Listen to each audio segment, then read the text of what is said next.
ادعو الى سبیل ربک بالحکمت والموعظۃ الحسنہ آمنت باللہ صدق اللہ مولانا العظیم۔ معزز و مکرم سامعین، کروڑا بار شکر ہے اس پروردگار عالم کا کہ جس نے آج کی صبح ہمیں پھر سے زندگی عطا فرمائی اور ہمیں یہ سعادت اور توفیق دی کہ ہم اپنے پروردگار کے یہاں آ کر سجدہ ریز ہوئے۔ اللہ تعالیٰ ارشاد فرماتا ہے ادعو الی سبیل ربک بالحکمت والموعظۃ الحسنہ، فرمایا کہ تم اللہ کی راہ میں بلاؤ لوگوں کو مواعظ حسنہ کے ساتھ، خوبصورت بہترین نصیحت کے ساتھ۔ واعظ بن جاؤ، تم واعظ و نصیحت کرو لوگوں کو، اللہ کی راہ میں بلاؤ لوگوں کو، اچھے انداز، اچھے الفاظ، خوبصورت لہجے میں لوگوں کو اللہ کی راہ کی طرف بلاؤ۔ اسلام کا یہ حسن ہے، یاد رکھیں۔ اسلام حکم فرماتا ہے کہ جب بھی تم دعوت تبلیغ کرو، لوگوں کو دین کی طرف بلاؤ، اللہ کے احکام کی طرف بلاؤ، تمہارے اندر سنجیدگی ہونی چاہیے، تمہارا لہجہ، تمہارا انداز، تمہارے الفاظ خوبصورت ہونے چاہیے، تمہارے چہرے پر ایک خاص خوشی کا عالم ہونا چاہیے، جس کو جب بھی تم اسلام کی راہ کی طرف بلاؤ، چاہے وہ غیر مسلم ہے چاہے وہ مسلم ہے، اسے اعمال کی طرف بلاؤ تو تمہارے اندر سنجیدگی، خوبصورتی، مٹھاس، آواز، انداز، لہجہ، اس ہر ایک چیز کا لحاظ رکھنا یہ لازم و ضروری ہے۔ ادعو الی سبیل ربک بالحکمت والموعظۃ الحسنہ، حکمت کے ساتھ، مواعظ حسنہ کے ساتھ لوگوں کو اللہ کی راہ کی طرف بلاؤ۔ ایک تو یہ ہے کہ ہم نے سمجھا کہ وعظ و نصیحت کرنا صرف ممبر پہ بیٹھ کے 5 وقت پڑھنے والے نمازی بزرگ طبقہ انہیں کو کی جانی ہے بس، اور صرف ذمہ داری یہ مولوی طبقے کی ہے۔ سب سے بڑی غلط فہمی ہمارے اندر یہ ہے، اور ہم نے محض انہی کے سپرد کر دیا جو ممبر و محراب پہ بیٹھ کے مسائل سمجھانے والے، جس طرح ہم جیسے طالب علم، تو جب سے ہم نے انہی کے محض سپرد کر دیا کہ انہی کی ذمہ داری ہے، تب سے ہماری مساجد کے حالات یہ ہیں۔ کوئی عجیب طرح کا غلط فنکشن ہونا باہر تو آپ دیکھیں گے جوانوں کا ہجوم، ہمارے بزرگ، مریض، ہر قسم کا انسان وہاں پہ موجود ہوگا، لیکن نماز کے لیے، قرآن کی تلاوت کے لیے مساجد کے حوالے سے دیکھیں تو ویرانگی ہے۔ آج یہ عالم کیوں ہے؟ اس کی بنیادی وجہ کیا ہے؟ میں اور آپ، ہم نے اپنے آپ کو واعظ سمجھا ہی نہیں ہے۔ دین اسلام کا کوئی ہم نے اس طرح کے معاملات اور ذمہ داریاں اپنے اوپر لاگو کی ہی نہیں ہیں۔ ہم نے سمجھا کہ ہماری ذمہ داریاں ہیں ہی نہیں، حالانکہ پوری امت کے ہر فرد کی انفرادی طور پہ یہ ذمہ داری تھی کہ ہم لوگ اپنی ایک ذمہ داری سمجھ کے دین اسلام کا کام کرتے، حتی الامکان جتنا ہو سکتا ہم سے۔ ہم نے تو اپنی فیملیوں کو، اپنے گھر والوں کو، اپنے بچوں کو واعظ و نصیحت کرنا بھی چھوڑ دیا ہے، اوروں سے بات چیت کرنا اور لوگوں کو دین کی طرف لانا وہ تو بعد کی بات ہے۔ ہم نے اپنی فیملیز، اپنے گھروں کے اندر اپنے بچوں کو واعظ و نصیحت کرنا بھی چھوڑ دیا۔ اس وقت دیکھ لیں، میں اور آپ توجہ کریں کہ ہمارے گھروں کے اندر کتنا افراد ہیں جو سوئے ہوئے ہیں، نماز کا پتہ نہیں ہے، اور اس وقت کتنی ہم لوگ ایسے ہیں کہ جو گھر میں جا کے مواعظ حسنہ کے ساتھ، یا جس طرح اسلام کہتا ہے کہ اپنی اولاد پر سختی بھی کر سکتے ہیں۔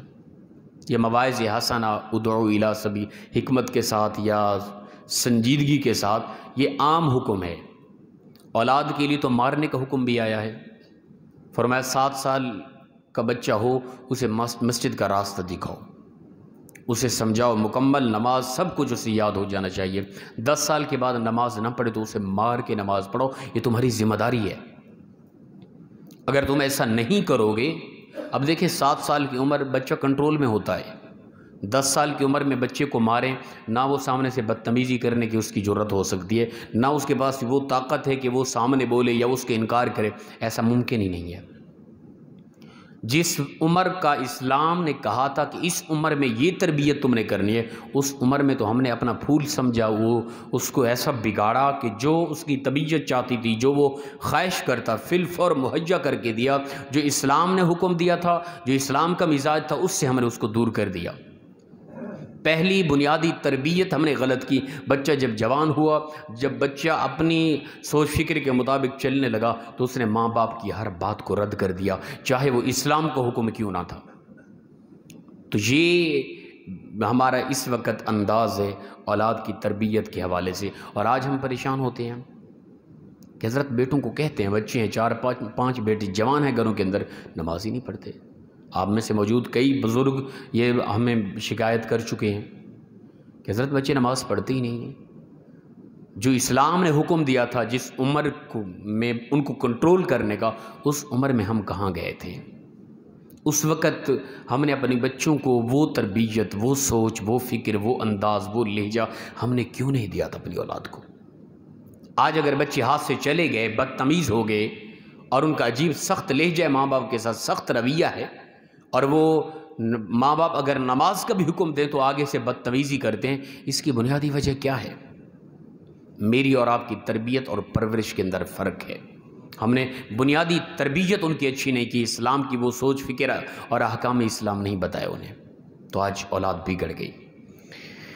تو میری اور آپ کی ایک ذمہ داری ہے، یاد رکھیں، یہ نہیں کہ میں اور آپ ہر بندہ قرآن اٹھا کے اور مشکل مسائل اور ان کی تبلیغ کرتا پھرے، نہیں، میں اور آپ اتنا تو ہماری ذمہ داری ہے نا، امر بالمعروف نہی عن المنکر، نیکی کو حکم دینا، برائی سے منع کرنا، یہ میری اور آپ کی ذمہ داری ہے، یاد رکھیں۔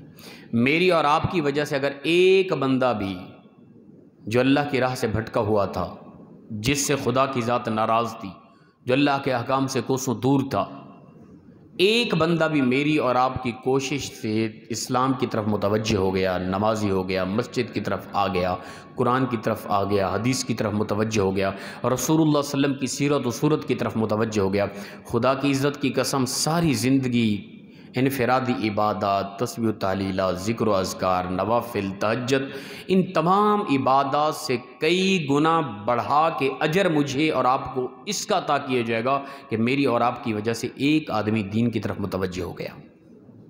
یہ ہے اصل چیز۔ ایک انسان ہو کے نہ جئیں، پوری انسانیت بن کے جئیں، اپنی ذات کے لیے محض اخروی زندگی کو بہتر نہ کرتے پھریں، بلکہ دوسروں کو جو اپنی آخرت کی زندگی کو برباد کر چکے یا برباد کیے جا رہے ہیں، ان کی اخروی زندگی کے بارے میں اور آپ تھوڑا سوچیں۔ وہ ایک حقیقت ہے کہ سب سے پہلے میں نے اور آپ نے اپنے بارے سوچنا ہے، ساتھ ہی اپنی اولاد، اپنے گھر والے، اپنے بچے، اپنی بیوی، اپنے بہن بھائی، ان کے بارے سوچنا ہے۔ ان کی زندگیوں کے اندر اسلامی انقلاب، اسلامی نور لے کے آنا ہے۔ میرے گھر والوں میں سے کتنے لوگ ہیں، میرے بھائی ہیں، میری بہنیں ہیں، میرے بچے ہیں، میری بیٹیاں ہیں، میرے بیٹے ہیں، وہ کون سا ایسا بچہ ہے، ایسا جوان ہے، اس کا کردار کیسا ہے؟ کون سا ایسا بچہ ہے جو نماز نہیں پڑھتا؟ کیوں نہیں پڑھتا؟ اس کی طبیعت، اس کی سوچ، اس کی فکر کے مطابق ان کو واعظ و نصیحت کرتے بھی رہیں، ہر وقت انہیں سمجھاتے رہیں۔ سخت لہجے کو مانتے ہیں تو وہ انداز اپنے، اگر سخت لہجے سے اور بگڑنے کی ان کا خطرہ ہے، کیونکہ بنیادی تربیت ہم غلط کر چکے، اگر اس سے ہٹ کے اور کوئی طریقہ ہے، اچھا انداز، پیار محبت، ایک غم زدہ ہو کے، ایک درد اور احساس دلاتے ہوئے ان کو دین کی طرف لائیں، ان کو مساجد کی طرف لائیں، ان کو قرآن کی طرف متوجہ کریں، ان کو غلط معاملات سے دور کریں، موبائل کے ذریعے، اس کے علاوہ غلط دوست، غلط اٹھنا بیٹھنا، ان معاملات سے دور کرنا، اچھائی کی طرف لانا میری اور آپ کی ذمہ داری ہے۔ مطلقاً حکم دے گیا، ادعو الی سبیل ربک بالحکمت والموعظۃ الحسنہ، فرمایا کہ تم اللہ کی راہ میں لوگوں کو بلاؤ حکمت کے ساتھ، بڑے اچھے انداز سے، اچھے الفاظ سے، مواعظ حسنہ کے ساتھ لوگوں کو تبلیغ کرو، اللہ کے دین کی طرف بلاؤ۔ تو یہ میری اور آپ کی ذمہ داری ہے اجتماعی طور پہ۔ وہ الگ چیز ہے، علماء کی تبلیغ ایک الگ ہے، وہ مکمل فقہی، شرعی، عقائد، نظریات سب کچھ بتاتے ہیں، یہ ان کی تبلیغ کا انداز ہے، تحقیقاً انداز ہے۔ لیکن میرا اور آپ کا جو انداز اور ذمہ داری ہے وہ یہ ہے کہ ہم نیکی کا حکم دیں، برائی سے روکیں۔ جہاں تک ہماری ایک خاص فرض عین ذمہ داری ہے، وہ ہماری فیملیز ہیں، ان کو ہم نے ٹھیک کرنا ہے۔ اور اس کے علاوہ پھر عام طور پہ ہم پر لازم بنتا ہے کہ ہمارے قریبی ہمسائے ہیں، ہمارے قریبی رشتہ دار ہیں، میرے ہمسائے ہیں، گھر کے ہاں ایک ہی دیوار ہے اور میں 5 وقت کی نماز پڑھتا ہوں، وہ بالکل ہی نماز نہیں پڑھتا، ان کے گھر میں جو نحوست پڑ رہی ہے کیا اس کا اپنا اثر مجھ پہ نہیں پڑے گا؟ پڑے گا۔ تو میں نے کوشش کرنی ہے میری فیملیز خود ہر ایک فرد 5 وقت کا نمازی ہو، میری فیملی کے اندر میرے بچوں میں ہر ایک کے اندر حسن اخلاق ہو، میری فیملی کا کوئی فرد ایسا نہ ہو جو صبح اٹھ کے قرآن کی تلاوت نہ کرتا ہو، میری فیملی کا کوئی فرد ایسا نہ ہو جو سیرت و صورت مصطفیٰ کی تواریخ اور سیرت و صورت مصطفیٰ کی کتابوں کا مطالعہ بالکل ہی نہ کرتا ہو، ایسا کوئی فرد نہ ہو۔ ان کا کوئی بدتمیزانہ لہجہ، گالی گلوچ، عجیب زبان، ان چیزوں کو میں نے اور آپ نے کنٹرول کرنا ہے، ایمانی نور لے کے آنا ہے اپنے گھروں کے اندر، خوبصورتی پیدا کرنی ہے۔ پھر جب میں ذاتی طور پہ اچھا ہو جاؤں گا، میری فیملی اچھی ہو جائے گی، میرا گھرانہ بہترین ہو جائے گا، پھر اس کے بعد میں ارد گرد دیکھوں میرے ہمسایوں کے اندر کوئی غلط تو نہیں ہے، بے نمازی تو نہیں ہے، کوئی شراب تو نہیں پیتا، کسی کی طبیعت بالکل بگڑی ہوتی نہیں ہے تو اس کی طرف متوجہ ہوں میں۔ یہ میری اور آپ کی ذمہ داری ہے، ہم لگے رہیں تا حیات آخری سانس تک اس کوشش میں لگے رہیں، لوگوں کو اچھا کرتے رہیں۔ ہم لوگ جتنا بھی بیٹھے ہیں الحمدللہ ہم 5 وقت کی نماز پڑھنے والے ہیں، ریگولر درس سننے والے ہیں۔ اللہ نے مجھے اور آپ کو یہ توفیق دی، میرا اور آپ کا اگلا ٹارگٹ ہونا چاہیے اپنی فیملی، پھر ارد گرد لوگ۔ چلتے رہیں، قدم بڑھاتے رہیں، دین کا کام کرتے رہیں، واعظ و نصیحت کرتے رہیں۔ کوئی کچھ بھی کہتا ہے آپ کہیں جی لوگ مانتے نہیں ہیں، آگے سے لوگ باتیں سناتے ہیں۔ کیا اتنا بڑا معاملہ آپ کے ساتھ کوئی کرتا ہے کہ آپ کو پتھر مارے؟ اللہ کے نبی صلی اللہ علیہ وسلم تو تبلیغ کی وجہ سے اپنا رسول اللہ صلی اللہ علیہ وسلم کو آپ کی امت نے پتھر مار کے زخمی کر دیا۔ اللہ کے وہ پیغمبر تھے، پھر بھی لگاتار چلتے رہے۔ حضرت نوح علیہ السلام 950 سال کی محنت اور کوشش کے باوجود ٹوٹل 80 لوگ تھے جو اسلام لائے اور پیارے پیغمبر حضرت نوح علیہ السلام کو نبی مانا تھا۔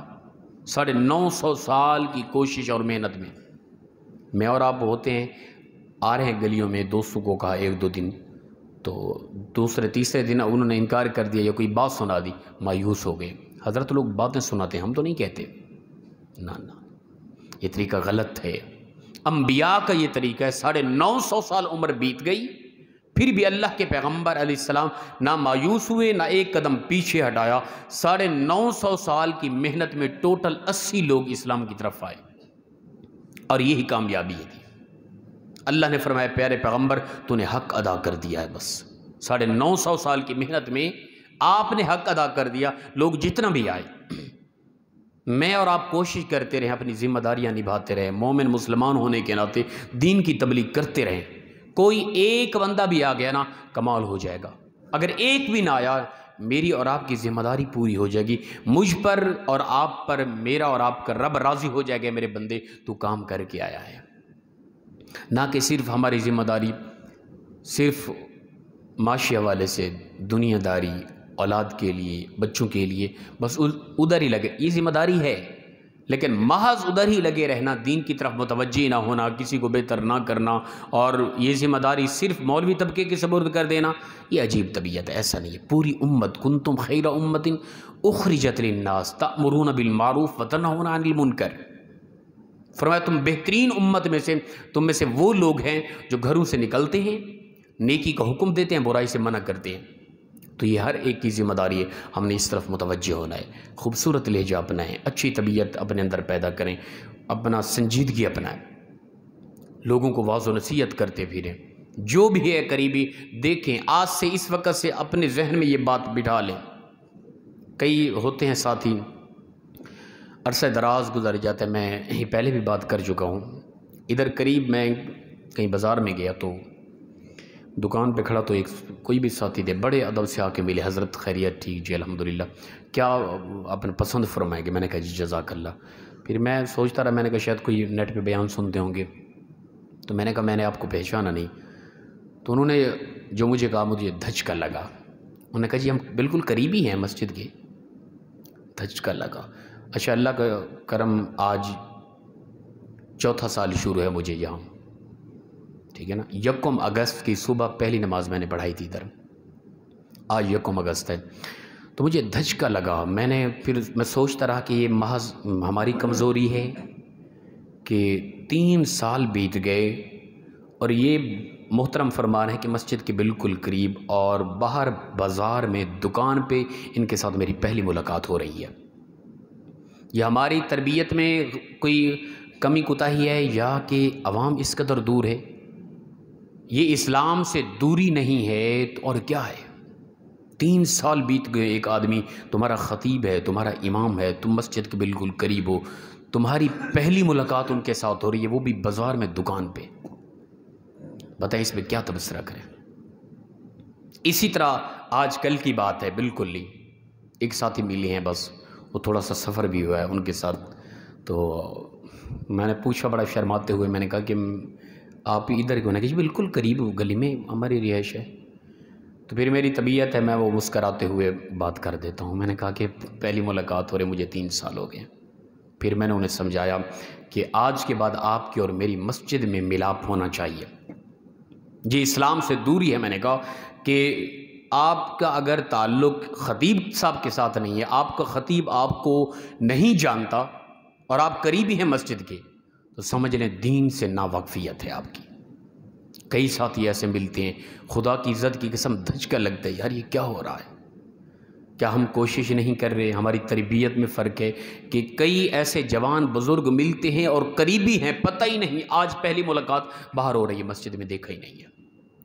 تو خدا کے لیے یہ معاملات بہتر میں نے اور آپ نے کرنے کوشش کرنی ہے، ہمارے اس علاقے میں کوئی بھی بے نمازی نہ ہو۔ میری اور آپ کی کوشش کی وجہ سے ہمارے پورے علاقے کا ہر فرد، ہر جوان 5 وقت کا نمازی ہونا چاہیے۔ اللہ پاک مخلصانہ انداز میں ہم سب کو عمل کی توفیق عطا فرمائے۔ وآخر دعوانا الحمدللہ رب العالمین۔